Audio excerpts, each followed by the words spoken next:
Hello viewers, কেমন আছেন সবাই? আশা করি ভালো আছেন।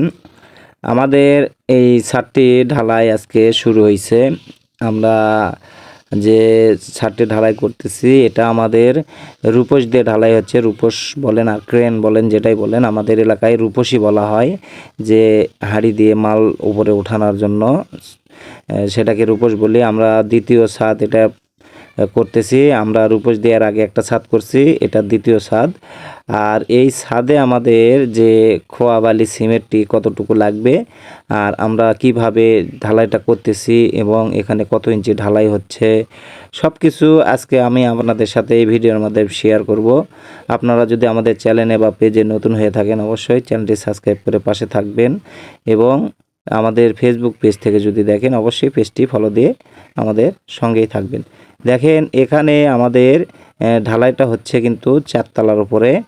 আমরা এটা রূপস দিয়ে ঢালাই করছি। আমাদের মাল মেটার কিন্তু অনেক দূরে আছে, আপনারা হয়তো বা দেখতে পাচ্ছেন অনেক দূরে দূরে মাল মেটার যে খোয়া বালি সেটা কিন্তু অনেক দূরে আছে। আর এই রূপস দিয়ে ঢালাই করার উদ্দেশ্য যে চারতলার উপরে আমাদের মাল মেটার দূরে, সেক্ষেত্রে হয়তো বা সময় বেশি লেগে যেতে পারে। সেক্ষেত্রে আমরা রূপস দিয়ে ঢালাই করতেছি। রূপস দিয়ে ঢালাই করলে একটু তাড়াতাড়ি ঢালাইটা হয়ে যায়। সেক্ষেত্রে আপনার হয়তো বা কিছু খরচ বেশি হবে আর ঢালাইটা কিন্তু আপনার তাড়াতাড়ি হবে। অনেক জায়গায় দেখা যায় যে আপনার মাথা দিয়ে যে মালগুলো তোলা হয় বা খোয়া বালি তোলা হয়, সেক্ষেত্রে অনেক সময় দেখা যায় এই রকম 1600 বা 1650 ছাদ ঢালাই করতে লোকজন কমের কারণে অনেক সময় হয়তো বা সন্ধে লেগে যায় বা রাত লেগে যায়। আর আমরা এখানে যে সন্ধ্যা লাগাবো না বিদায়, সেক্ষেত্রে কিন্তু আমরা রূপস দিয়ে ঢালাইটা করতেছি যে আমাদের ঢালাইটা যেন সন্ধ্যার আগে শেষ হয়ে যায়। আপনারা যদি এরকম কাজ করেন অবশ্যই যে মানে যে কোনো কাজ করেন ঢালাইয়ের কাজ, সেটা সন্ধ্যার আগে বা রাত্রের, অনেক জায়গায় কিন্তু যেগুলো জায়গায় রাত্রে ঢালাই করা হয় সেগুলোর সিস্টেম অন্যরকম। এখানে যে গ্রাম্য এলাকায় আমরা কিন্তু রাত্রে ঢালাই করি না, এটা দিনে করার চেষ্টা করি, সেজন্য কিন্তু আমরা দিনে ঢালাই করতেছি।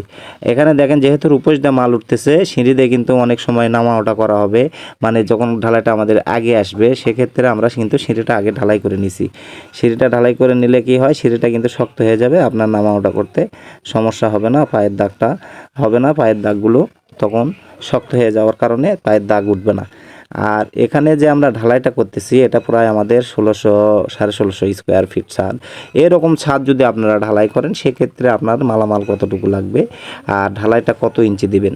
দেখেন এটা যেহেতু ফাইনাল ছাদ ঢালাই হচ্ছে, আমরা কিন্তু উপরে যে ঢালাইটা করতেছি ছাদটা কিন্তু আমাদের পুরোটা লেভেল আছে।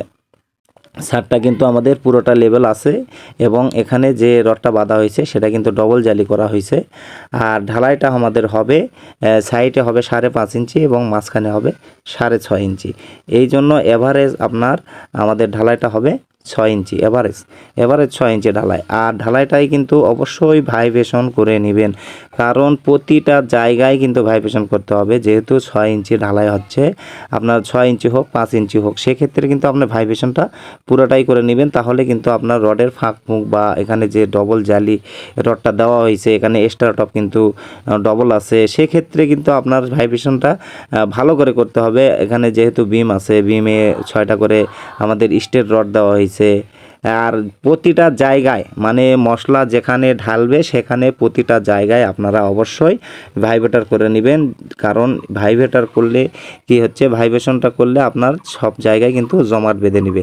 আর পাটাটা, এই পাটা যে মারা হয়, পাটাটা কিন্তু অবশ্যই 2বার পিটিয়ে নেবেন, তাহলে কিন্তু আপনার ছাদটা মজবুত বেশি হবে। আপনারা হয়তো বা দেখছেন যে ঢালাই লেভেলিং করার সময় একটা যে পাট্টা মারা হয়, তারপরেও কিন্তু আপনারা একবার পাট্টা মেরে নেবেন। আসুন দেখি আমাদের ছাদটা ঢালাই কতটুকু হচ্ছে। এখানে কিন্তু আমাদের প্রায় 6 ইঞ্চি ঢালাই হচ্ছে। দেখেন এখানে 6 ইঞ্চি ঢালাই হচ্ছে প্রায়, মানে 6 ইঞ্চির 200টা একটু কম আছে। আমরা যেহেতু মাঝখানের মাপটা দেব, এখানে আমরা দেখব যে এখানে আমাদের কিন্তু 6.5 ইঞ্চিটা ঢালাই হতে হবে। 6.5 ইঞ্চি না হলেও আমাদের 6 ইঞ্চি কিন্তু 200টা আসতেই হবে। আর এখানে দেখেন প্রায় আমাদের 6.5 ইঞ্চি কিন্তু ঢালাই হয়ে গেছে। এখানে কিন্তু 6.5 ইঞ্চি আছে, আর আমাদের কিন্তু সাইডে কিন্তু 5.5 ইঞ্চি হবে, যেহেতু মাঝখানে এটা। আর এখানে যে আমাদের মালামাল, মানে দেখেন মালামাল আমাদের কতটুকু লাগছে। আর পাট্টাটা মারার কথা আমি বললাম যে আমরা কিন্তু পাট্টাটা অবশ্যই 2বার আপনারা মেরে নেবেন। আমরা কিন্তু 2বার পাট্টাটা মেরে নিই, কারণ হচ্ছে যে হয়তোবা মাল সমান করার সময় একরকম করে মারা হয়, এবং দ্বিতীয় স্টেপে আমরা যেদিকে পাটা মারা হয়েছে তার অপর পৃষ্ঠে কিন্তু আবার পাটাটা মেরে নিই। আর এই রকম ছাদ যখন আপনারা ঢালাই করতে যাবেন, সেক্ষেত্রে আপনার মালামাল কতটুকু লাগবে।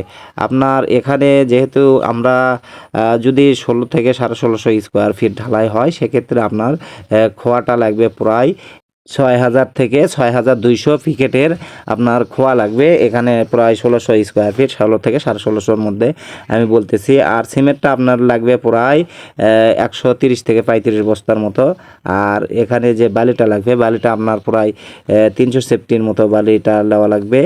এক্ষেত্রে আপনার যে এখানে খরচটা কতটুকু হবে সেটা আপনারা অবশ্যই বাজার অনুযায়ী হিসাব করে নেবেন, যে আমি মালামালের হিসাবটা দিলাম।